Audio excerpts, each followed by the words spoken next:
எல்லாருக்கும் வணக்கங்க. நான் தெய்வம். தெய்வம் சார். மேபி இன்ஸ்டாகிராமில் பார்த்துருக்கலாம். யூனிட் 6 ஃப்ரீ கிளாஸ் எடுத்து தரேன் அப்படின்ற மாதிரி சொல்லியிருப்பேன். ஆமாங்க, ஃப்ரீயாக தான் எடுக்க போகிறேன். யூனிட் 6 தான். யூனிட் 6 வந்து டாபிக் அப்படின்னா நமக்கு என்ன பார்த்தீங்கன்னா, தமிழ்நாட்டின் வரலாறு, பண்பாடு, மரபு மற்றும் சமூக அரசியல் இயக்கங்கள் அப்படின்றது. இந்த இடத்துல நம்ம சமூக அரசியல் இயக்கங்களை வந்து நாம் கட் பண்ண போகிறோம். பிகாஸ் ஏன் அப்படின்னா, அந்த சமூக அரசியல் இயக்கங்கள் வந்து நமக்கு ஐஎன்எம் டாபிக்லேயே நமக்கு வந்துடும். ஓகேவா? அதனால அதை நான் எடுக்க போகிறது கிடையாது. யூனிட் 6க்குள்ள இருக்க தமிழ் சமுதாய வரலாறு, தொல்லியல் ஆய்வுகள், இலக்கியங்கள் அது சம்மந்தப்பட்டதை நான் உங்களுக்கு கம்ப்ளீட்டாக எடுத்து கொடுத்துடுவேன். வித் ஹேண்ட் ரிட்டன் நோட்ஸ், என்னுடைய ஹேண்ட் ரிட்டன் நோட்ஸ், தெய்வம் தெய்வம் சாரோடைய ஹேண்ட் ரிட்டன் நோட்ஸ் வந்து உங்களுக்கு என்னுடைய டெலகிராம் சேனலில் நான் ப்ரொவைட் பண்ணுறேன். ஓகேவா? இப்போ நம்ம சிலபஸை பார்க்கலாம். சிலபஸில் இருக்க அந்த ஃபஸ்ட்டு டாபிக் அப்படி பார்த்தீங்கன்னா, தமிழ் சமுதாய வரலாறு மற்றும் அது தொடர்பான தொல்லியல் ஆய்வுகள் மற்றும் கண்டுபிடிப்புகள் அப்படின்னு இருக்கும். இதுக்கான சோர்சஸ்லாம் நம்ம எங்கேருந்து எடுக்கிறோம் அப்படின்னு பார்த்தீங்கன்னா, 6வது 6th புக்கில் இருக்க தமிழ்நாட்டின் பண்டைய நகரங்கள் அப்படின்ற ஒரு லெசனும், அடுத்து அதே 6th புக்கில் இங்கே டேர்ம் நான் மென்ஷன் பண்ணல. இது ஏன்னா பிகாஸ் இது கவர்மெண்ட் அஃபிஷியலாக வெளியிட்டு அவங்களுடைய வேர் டு ஸ்டடி. இதில் டேர்ம் மென்ஷன் பண்ணல. ஓகேவா? அட்ஜஸ்ட் பண்ணிக்கோங்க. அடுத்து 6th இருக்க தென்னிந்தியாவில் உள்ள பெருங்கற்கால பண்பாடு அப்படின்னு ஒரு லெசன். ஓகேவா? அடுத்த லெசன் பாருங்க, பண்டைய கால தமிழகத்தில் சமூகமும் பண்பாடும், சங்க காலம் அதிலே மென்ஷன் பண்ணியிருப்பாங்க. அதிலே சேர சோழர்களை பற்றிலாம் குறிப்புகள் வந்து அதிலே நமக்கு இடம்பெற்றிருக்கும்.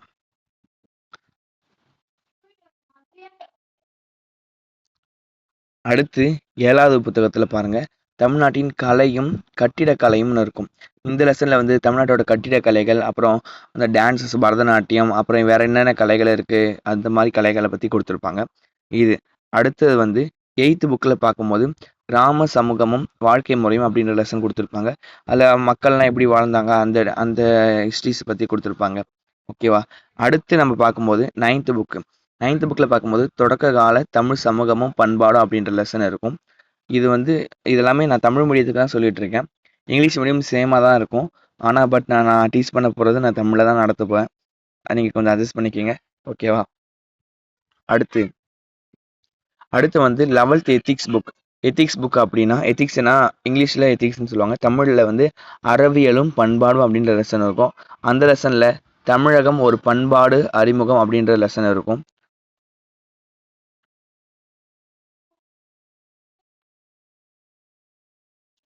அதே எத்திக்ஸ் புக்கில் திரும்ப தமிழ் இலக்கியங்கள் உணர்த்தும் வாழ்வியல் நெறிமுறைகள் அப்படின்ற லெசனும், அடுத்து 12th எத்திக்ஸ் புக்கில் 12th அறவியலும் பண்பாடும் அப்படின்ற லெசனில் தமிழர் கலைகள்ட்டு இருக்கும். இதில் நிறைய சிலம்பாட்டம், அந்த ஏறு தழுவுதல், வேற என்னென்ன ஆட்டங்கள்லாம் இருக்கோ, ஓவிய கலைகள், கட்டடக்கலைகள், பல்வேறுபட்ட கலைகளை பற்றி கொடுத்துருப்பாங்க. டீப்பாக இருக்கும் இந்த எத்திக்ஸ் புக்கில், அறவியல் மற்றும் பண்பாடு புத்தகத்தில். அடுத்து 11th எத்திக்ஸ் புக்கில் 11th அறவியல் மற்றும் பண்பாடுல திருவிழாக்கள் ஒரு லெசன் இருக்கும். இதில் ஏகப்பட்ட திருவிழா கொடுத்துருப்பாங்க. நமக்கு தெரியாத பல திருவிழாக்கள், ஓணம், கார்த்திகை தீபம், அப்புறம் இன்னும் நம்ம பொங்கல், தீபாவளி, இன்னும் நிறையா இருக்கும். புத்தருக்கு இந்த புத்த பூர்ணிமா, மகாவீரர் ஜெயந்தி, அது மாதிரி இன்னும் நான் பல திருவிழாக்கள் அதில் மென்ஷன் பண்ணியிருப்பாங்க. நல்லாயிருக்கும், நீங்கள் படித்து பார்த்தீங்கன்னா நிறைய இன்ஃபர்மேஷன் நமக்கு கேதர் ஆகும். அடுத்து வந்து 11th எத்திக்ஸ் புக்கில் வந்து அண்மை கால அறநெறி போக்குகள், இல்லை அறநெறி போக்குகள், இந்த சிலப்பதிகாரத்தில் இருக்க அந்த கண்ணகி எப்படி போயிட்டு மன்னன்ட்ட வாதாடினா அந்த அறம் பற்றி கொடுத்துருப்பாங்க. மக்கள் ராமாயணத்தில் உள்ள அறம் பற்றி கொடுத்துருப்பாங்க. யார் நல்லவர்கள் கெட்டவர்கள் சொல்லியிருப்பாங்க. அப்புறம் மகாபாரதத்தில் உள்ள அறநெறிகளை பற்றி கொடுத்துருப்பாங்க. நிறைய அறநெறிகள் வந்து இதில் மென்ஷன் பண்ணியிருப்பாங்க. ஓகேவா? அடுத்து நம்ம இலக்கியம் அப்படின்னு பார்த்தா எட்டு தொகை, பட்டுப்பாட்டு, சிற்றிலக்கியங்கள் அது மாதிரி நிறையா போகணும்.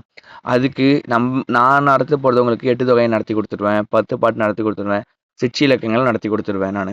அதுக்கான நம்ம மெட்டீரியலும் நான் ப்ரொவைட் பண்ணுறேன். நீங்கள் வந்து அதை பற்றின கவலைப்பட தேவையில்ல. நீங்கள் செய்ய வேண்டியது என்னென்னா, 6வதுலேருந்து 12வது வரைக்கும் உள்ள பழைய புத்தகமோ சரி, புதிய புத்தகமோ சரி, இந்த 2 புத்தகத்தில் உள்ள இலக்கியங்கள், அதாவது செய்யுள்கள், அப்புறம் உரைநடையில் வரும் பாருங்க, உரைநடையில் பாக்ஸ் பண்ணி கொடுத்துருப்பாங்க சில இலக்கியங்கள். அந்த இலக்கியத்தில் சொல்ல வர கருத்து என்னது, அதை எழுதினவர் யார், அந்த இலக்கியம் எந்த நூல், அப்புறம் அகநானூறு அது மாதிரி கலித்தொகை அது மாதிரிலாம் எடுத்தால் அதுக்குள்ளே சப்டிவிஷன்லாம் இருக்கும். குறிஞ்சி திணை, முல்லை திணை அது மாதிரி நிறைய சப்டிவிஷன்லாம் இருக்கும்.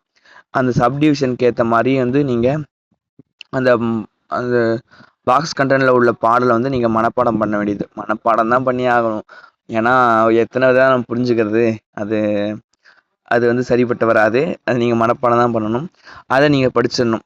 எல்லாத்தையுமே படிச்சிடணும். 6வதுலேருந்து 12வது வரைக்கும் உள்ள இலக்கியம் செய்யுள் கண்டென்ட்டும் செய்யுளோட பொருளோ அப்புறம் எழுதினது அதெல்லாம் படிச்சிடணும். ஓகேவா? இதை மட்டும் நீங்கள் செய்யுங்க. நான் உங்களுக்கு நடத்தி கொடுக்குறேன். ஆனால் எனக்கு இது ஃபஸ்ட்டுன்றதால எனக்கு நான் ப்ராப்பராக, அதாவது இந்த வீடியோஸ் வந்து ப்ராப்பராக வருமானது எனக்கு தெரியல. நீங்கள் அதை மட்டும் கொஞ்சம் அட்ஜஸ்ட் பண்ணிக்கோங்க. ஓகேவா? தேங்க்யூ.